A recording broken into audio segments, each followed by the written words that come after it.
पहले तो हमें पता ही नहीं था, शाहरुख का कोई सिस्टम ही नहीं था, स्कूल ही नहीं था ना इधर। ये तो अभी शुरू हो रहा है, तो इसमें तो कंप्यूटर सीखेंगे, अशारे जो इनकी डाफ बच्चों की जो लैंग्वेज है, अशारे हैं वो सीखेंगे, तो ये तो बड़ी खुशी है, इससे हमें भी फ़ायदा होगा।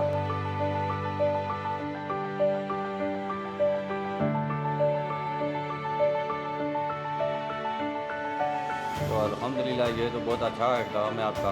तो मैं तो सबका शुक्रिया अदा करता हूँ कि आप ऐसा काम करें और मज़ीद इस जो स्कूल है इसको कॉलेज में शिफ्ट किया जाए।